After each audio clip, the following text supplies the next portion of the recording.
Welcome back to my YouTube channel. So hello everyone, my name is Avnish and I am a BSc nursing student from Lucknow. So बिना देरी किए हुए हम लोग शुरू करते हैं अपना वीडियो। अगर आपने चैनल को फॉलो नहीं किया, सब्सक्राइब नहीं किया तो प्लीज़ मेरे चैनल को सब्सक्राइब करें और बेल आइकन को हिट ज़रूर करें ताकि मेरे आने वाले कोई भी वीडियो हो वो सबसे पहले आप तक पहुंच सके। तो बिना देरी किए हम लोग स्टार्ट करते हैं ये वीडियो। देखिए, सी नेट 2026 का जो है फॉर्म फिल हो रहा है और आप सबके मन में मैं जानता हूँ अभी बहुत सारा सवाल हुआ है, जैसे कि आपने अभी कुछ नहीं पढ़ा होगा। कुछ स्टूडेंट तो ऐसे होंगे अभी तक कुछ नहीं पढ़ा जिन्होंने, तो उन्हें क्या लगता है कि क्या गवर्नमेंट कॉलेज मिलेगा, पॉसिबल है ऐसा? कंप्लीट सिलेबस को कैसे वो स्टडी करें, तो हम लोग उसके बारे में जानेंगे एक एक करके क्या क्या करना है। तो हम लोग स्टार्ट करते हैं वीडियो को। सभी लोग जानते हैं कि सी नेट 2026 का जो है फॉर्म जो है फिल हो रहा है। तो आप लोग सबके मन में यही सवाल होगा कि मतलब इसका नोट्स कहाँ से मिलेगा, हम लोग कैसे पढ़ें, क्या पढ़ें, अभी तक कुछ नहीं पढ़ा। तो मैं आज आया हूँ उसी के बारे में बात करने कि इसका पढ़ने का स्ट्रेटजी क्या होगा, सिलेबस क्या होगा, प्रैक्टिस प्लान क्या है। तो हम लोग एक एक करके सबको डील करने वाले हैं। तो बिना देरी किए हुए हम लोग आगे बढ़ते हैं। अगर आपने इस चैनल को सब्सक्राइब नहीं किया है तो प्लीज़ सब्सक्राइब करो मेरा यूट्यूब चैनल का। मेरे यूट्यूब चैनल का नाम है नर्सिंग विद अवनीश। तो please go and subscribe my YouTube channel. Thank you. चलिए मैं वीडियो को आगे बढ़ाता हूँ। तो अगर हम लोग बात करते हैं अगर पहले एग्ज़ाम पैटर्न की कि एग्ज़ाम पैटर्न क्या होने वाला है, तो एग्ज़ाम पैटर्न में हम लोग देखते हैं कि मतलब क्या होता है। तो 120 नंबर का जो क्वेश्चन आता है physics, chemistry, biology, nursing aptitude, इसके बारे में अगर आप लोग जानते तो लोग ठीक है, नहीं तो मैं आप लोग को इसका एमसीक्यू प्रोवाइड करूँगा, तो उसमें आप लोग देखिएगा। आप लोग जानते हैं ना कि मैं भी बीएससी नर्सिंग का स्टूडेंट हूँ, मेरे पास उतना टाइम नहीं होता है कि मैं आप सबको मतलब एक एक थ्योरी क्लासेस लूँ, तो मैं आप लोग को केवल एमसीक्यू की प्रैक्टिस कराऊंगा। और अगर लास्ट बात करते हैं तो इंग्लिश पे भी आप लोग को फोकस करेगा। कुछ बच्चे मतलब बहुत बच्चे होते हैं जो सब सब्जेक्ट तो पढ़ लेंगे लेकिन इंग्लिश पे उनका फोकस नहीं होता है, तो इंग्लिश को भी मतलब पढ़ना पड़ता है। तो आगे हम लोग बात करते हैं। तो ये जो है आप लोग का एग्ज़ाम है वो ऑफलाइन होगा, OMR मोड में होता है। तो आप लोग को OMR फिल करना होता है। 2 घंटा 20 मिनट का पेपर होता है जिसमें आप लोग को मार्कशीट भरना होगा और आपको हर एक मतलब क्वेश्चन को अच्छा सा मतलब टाइम देना पड़ेगा। और नो निगेटिव मार्किंग पर हेड मतलब 200 क्वेश्चन होते हैं। तो 200 question sorry 200 question sorry 200 question नहीं होते हैं। अब जो होता है पेपर 120 मार्क्स का आता है, पहले 200 का आता था। तो 120 मार्क्स का पर क्वेश्चन 1 नंबर, तो मतलब 1 नंबर का होता है पर क्वेश्चन, तो 120 नंबर का होता है।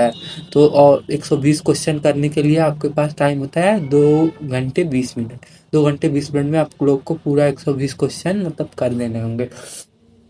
फिर हम लोग बात करते हैं आगे। तो सिलेबस क्या होता है इसका सिलेबस। तो सिलेबस जो है 11th और 12th की जो है एनसीईआरटी होती है। तो आगे बात करें हम लोग अगर, तो ये जो पेपर का लेवल होता है ये वो इजी टू मॉडरेट होता है।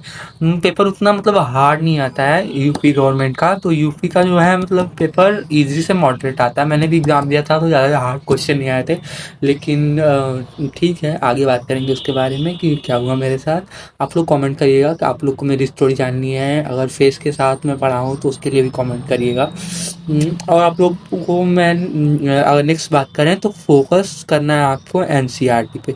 एनसीईआरटी से बाहर कुछ नहीं आता है। नॉर्मल क्वेश्चंस थ्योरी अगर अच्छे से आप लोगों ने फोकस कर लिया तो सब अच्छा हो जाएगा। तो 11th और 12th की मतलब थ्योरी पे ज़्यादातर आप लोग को 12th के पे ही फोकस करना है। तो 12th पे ज़्यादा फोकस करिएगा, 12th से ज़्यादा क्वेश्चंस आते हैं अगर बात किया जाए तो। फोकस कर लीजिएगा एनसीईआरटी पे। फिर आगे हम लोग बात करें तो एलिजिबिलिटी क्राइटेरिया क्या होता है। तो एलिजिबिलिटी की बात किया जाए तो 12th पास तो होने चाहिए स्टूडेंट। या तो आप अपीयरिंग में डाल लें इसको, या तो आप अपीयर होने मतलब हैं अभी। अब आपने अगर 12th का एग्ज़ाम अभी जस्ट दिया है और रिजल्ट का वेट कर रहे हैं फिर भी आप फॉर्म डाल सकते हैं। आप फॉर्म डालिए और अपीयरिंग में डाल दीजिए। रिजल्ट आए तो फिर उसको अपलोड करना पड़ेगा आप लोग को। और बायोलॉजी और इंग्लिश रिक्वायर्ड होती है इसमें। आपको बायोलॉजी और इंग्लिश आना ही चाहिए। तो आपको बायोलॉजी और इंग्लिश रिक्वायर्ड है इसमें। तो आपको बायोलॉजी के स्टूडेंट होने चाहिए 12th बायोलॉजी स्ट्रीम से, no art, no math, nothing. आपको स्ट्रीम जो है बायोलॉजी से होनी चाहिए और इंग्लिश तो आपको आना ही चाहिए, क्योंकि बीएससी नर्सिंग पूरा ही इंग्लिश में है। आपको सेमेस्टर एग्जाम भी इंग्लिश में ही देना होता है। तो उसके बारे में लोग बाद में बात करेंगे, पहले एसी नेट का कर लेते हैं, फिर आगे देखते हैं प्रिपरेशन स्ट्रैटेजी क्या होगी। तो प्रिपरेशन स्टडी में आप लोग को फर्स्ट मतलब क्या करना है, आप लोग को स्मार्ट स्टडी पे फोकस करना है। स्मार्ट स्टडी होनी चाहिए और स्मार्ट स्टडी आप लोग को फोकस करना है, ठीक। और टिप्स मतलब मेरी तरफ से क्या ही होगा टिप्स, मतलब ठीक है, स्टार्ट करेंगे इम्पॉर्टेंट टॉपिक से। आप लोग टिप्स की अगर बात करें तो आप लोग इम्पॉर्टेंट टॉपिक से स्टार्ट करेंगे। कुछ भी स्टार्ट करें तो आप लोग इम्पॉर्टेंट टॉपिक से स्टार्ट करेंगे।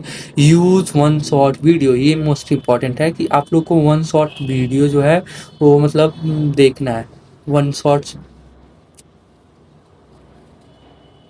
यूज वन शॉर्ट्स वीडियो, तो हाँ, वन शॉर्ट वीडियो भी आप लोग को मतलब देखना है। अभी ज़्यादा टाइम नहीं रह गया है, तो आप लोग वन शॉर्ट वीडियो पे, पर अगर जिनके पास मतलब ज़्यादा मतलब लगता है कि हाँ मैं कर लूँगा, तो वो एक बार पूरा सिलेबस के थ्रू ग्रो थ्रू करेंगे, फिर जाके वन शॉर्ट वीडियो देखेंगे, ठीक।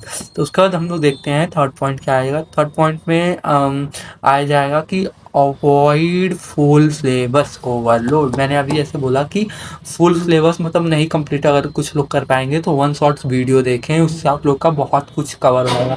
और हाँ, एमसीक्यू जरूर प्रैक्टिस करना है। मैं एमसीक्यू का क्लासेस ले आऊँगा जिसकी नीड होगी कि कौन सा सब्जेक्ट का ले आऊँ, nursing aptitude, biology, physics, chemistry, तो मैं उसका ले आऊँगा आप लोग के लिए। आप लोग बस एक बार कमेंट में बोल दीजिए कि हाँ हमें ये चाहिए। फिर हम लोग आगे देखते हैं। तो फिजिक्स में आप लोग को क्या करना है, सब्जेक्ट वाइज हम लोग अगर देखें तो फिजिक्स में आप लोग को फॉर्मूला शीट, फिजिक्स में फॉर्मूला शीट, तो डायरेक्ट इसमें फॉर्मूले पे क्वेश्चन आते हैं, या तो एमसीक्यू, मतलब एमसीक्यू में आपको न्यूमेरिकल अगर आएगा तो फॉर्मूला बेस्ड क्वेश्चन ही पूछेगा। ज़्यादा घुमा फिरा के क्वेश्चन नहीं पूछता है, फॉर्मूला बेस्ड क्वेश्चन ही पूछता है। Most importantly unit and dimension, UP में यूनिट एंड डायमेंशन क्वेश्चन आता ही है, या कोई भी एग्जाम हो, लेकिन यूपी में यूनिट एंड डायमेंशन से क्वेश्चन आता है। तो और देखा जाए नेक्स्ट, तो बेसिक न्यूमेरिकल्स, मैंने अभी बोला कि बेसिक न्यूमेरिकल्स पे आपको फोकस करना है, जो कि डायरेक्ट फॉर्मूला बेस्ड ही होगा। आपने फॉर्मूले पे पुट किया तो फिर आंसर तुरंत निकल आ जाता है। तो हम लोग फिर नेक्स्ट बात करते हैं। तो नेक्स्ट में we can go for the chemistry. तो केमिस्ट्री में सबसे पहले आप लोग को एलिमेंट्स जितने हैं उसको 1 to 13 तो आपको याद होने ही चाहिए। 1 to 30 आप लोग को याद होने चाहिए।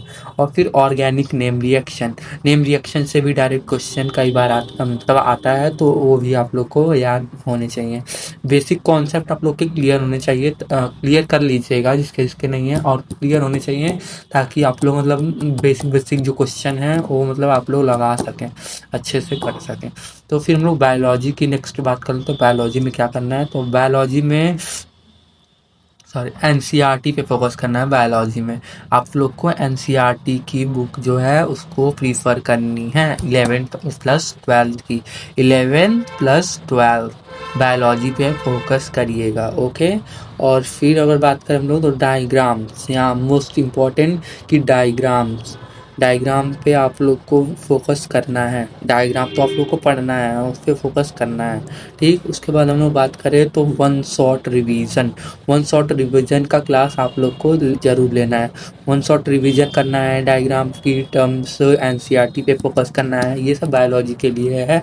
वन शॉट रिवीजन क्लास मतलब मैं तो एमसीक्यू ले आऊँगा, तो एमसीक्यू पे सीरीज आप लोग का पड़ेगा, बायोलॉजी प्लस फिजिक्स प्लस मतलब सब पड़ेगा। तो आप लोग देखिएगा ज़रूर, आप लोग को एग्जाम टाइम में बहुत हेल्प पड़ेगा। मतलब आप लोग को मैं यूपी का रिलेटेड क्वेश्चन भी लेके आऊँगा, तो उसमें आप लोग को बहुत हेल्प मिलेगी उस चीज़ से।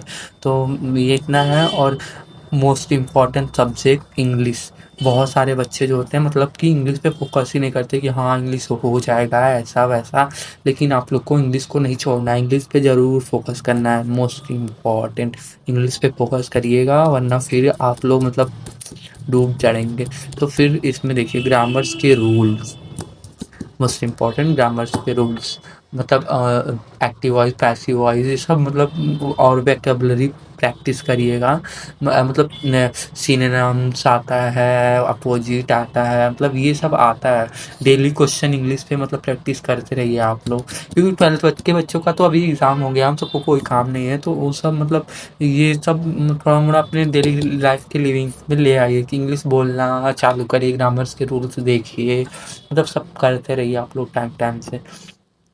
फिर हम लोग नेक्स्ट बात करते हैं, तो नेक्स्ट हम लोग का है जो सब्जेक्ट, वो है नर्सिंग एप्टीट्यूड। तो नर्सिंग एप्टीट्यूड में ज़्यादा कुछ नहीं है। नर्सिंग एप्टीट्यूड में 20 से 40 क्वेश्चन डेली लगाइए और मिस्टेक करिए अपने नोटबुक में कि आप क्या क्या मिस्टेक कर रहे हैं, तो उसको आप नोट करिए कि हाँ ये मिस्टेक हो रहा है, तो उसको आप नोटबुक में नोट करेंगे और फिर वो आप मतलब एग्ज़ाम टाइम के बाद फिर देख लीजिए कि हाँ मुझसे ये मिस्टेक हो रहा था। इसमें मतलब नॉर्मल क्वेश्चन ही आते हैं डेली, मतलब जो है हॉस्पिटल से रिलेटेड है, कुछ भी है, पीएचसी वगैरह से ये वो, तो ये सब आता है। फिर रेगुलर रिवीजन इसका करना पड़ता है, आप लोग को करना चाहिए। मतलब डेली मैं एमसीक्यू इसका डालूँ तो डेली आप लोग एमसीक्यू देख लीजिए एक वीडियो, वन शॉट देख लीजिए एक वीडियो, और उसके बाद से क्वेश्चन अगर मन करे तो आप लोग क्वेश्चन आपको तो यहीं पे हो जाएगा ना, जब एमसीक्यू लेके आएंगे तो आपका क्वेश्चन प्रैक्टिस हो जाएगा, तो इससे बहुत आप लोग को फ़ायदा होने वाला है।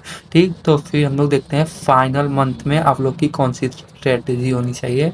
तो फाइनल मंथ में आप लोग की स्ट्रेटजी, मतलब आप लोगों ने सब तो कर लिया होगा, सारा सिलेबस कंप्लीट, कुछ कंप्लीट, तो आप लोग को ज़्यादा से ज़्यादा जितना हो सके मॉक टेस्ट देना होगा। मतलब जितना हो सके उतना क्वेश्चन प्रैक्टिस करते रहो। प्रीवियस ईयर क्वेश्चन आप लोग मतलब देखते रहिएगा कि प्रीवियस ईयर में कौन सा क्वेश्चन आया था, कैसे आया था। आप लोग अगर कमेंट करेंगे तो मैं प्रीवियस ईयर क्वेश्चन भी अपलोड कर दूंगा। फिर रिवीजन, मतलब मल्टीपल टाइम रिवीजन क्या डालिएगा, मतलब मल्टीपल टाइम आप लोग को रिवीजन करना है। आप लोग जितने टाइम रिवीजन करेंगे आदत डालेंगे उतना ही ठीक रहेगा, तो मल्टीपल टाइम रिवीजन। और फिर अवॉइड अवॉइड न्यू टॉपिक्स। जब एग्ज़ाम का मंथ है तो सबसे मोस्ट इम्पॉर्टेंट थिंग कि आप लोगों को और कुछ नहीं देखना है, बस मॉक टेस्ट लगाइए, प्रैक्टिस करिए, क्वेश्चन जितना हो सके, रिवीजन जितना आपके नोट्स में है या कुछ भी है उसको रिवीजन करिए। न्यू टॉपिक्स तो लेके बैठना ही नहीं है, न्यू टॉपिक्स नहीं ऐड करना आप लोग को कहीं से भी, मतलब अवॉइड करिए न्यू टॉपिक्स जितना भी हो सके उतना। ओके, तो बस फिर हम लोग नेक्स्ट देखते हैं और क्या करना है। रिसोर्सेज, आप लोग को ये सब चीज़ें कहाँ से मिलेगा। ठीक, तो आप लोग बुक ले लीजिए, मिशन यूपी सी नेट के नाम से आता है ये, और ऑनलाइन टेस्ट सीरीज किसी का ले लीजिए, तो ये कर लीजिए आप लोग। और मैं एमसीक्यू तो लेके आऊँगा, तो एमसीक्यू आप लोग डेली देखते रहिएगा। मेरे चैनल को सब्सक्राइब कर लीजिए ताकि एमसीक्यू जैसे ही आप लोग के पास पहुँच जाए और आप लोग जल्दी जल्दी पढ़ते रहें। और आप लोग सब्जेक्ट बताइएगा कौन से सब्जेक्ट का लेके आना है, नर्सिंग एप्टीट्यूड लेके आएँ, बायोलॉजी लेके आएँ, फिजिक्स लेके आएँ, केमिस्ट्री लेके आएँ। और मैं मतलब यूपी का आप लोगों को पूरा कंटेंट देने की कोशिश करूँगा, यूपी में कैसा कैसा आया था एग्जाम में प्रीवियसली, तो कैसा आप लोग को पढ़ना है। ठीक, फिर हम लोग देखते हैं मेरे तरफ से क्या फाइनल एडवाइस होगा आप लोग के लिए। फाइनल एडवाइस में मैं यही बोलूँगा कि कंसिस्टेंट रहिए आप लोग पढ़ाई को लेके, मतलब कंसिस्टेंटली पढ़ते रहिए और प्रैक्टिस करते रहिए डेली। फोकस ऑन एक्यूरेसी, जब जितना अच्छे से पढ़ सकते हैं उतना अच्छे से पढ़िए, मल्टीपल टाइम रिवीजन करिए, प्रैक्टिस करिए, और एक्यूरेट चीज़ें जो हैं उन्हीं को फोकस करिए। ज़्यादा मतलब भारी भारी न्यूमेरिकल लेके नहीं बैठना है आप लोग को, जैसे नीट वगैरह में वैसा पेपर बिल्कुल नहीं आता है। नीट वगैरह का पेपर तो बिल्कुल नहीं आता है, कुछ लोग मतलब जो है वो ऐसे पढ़ाते हैं कि मतलब ये ऐसे आता है वैसे आता है। और मैं आप लोग के लिए डेली स्टडी प्लान बना रहा था, लेकिन मैं नहीं बनाया कि आप लोग को मतलब वीडियो आगे अगर आप चाहिए हो तो कमेंट करिएगा, और फिर मैं डेली स्टडी प्लान पे आप लोग का वीडियो बनाऊंगा। तो इस वीडियो के लिए इतना ही। Thanks for watching my videos. Please go and subscribe my YouTube channel, press the bell icon, and thanks for watching. Thank you.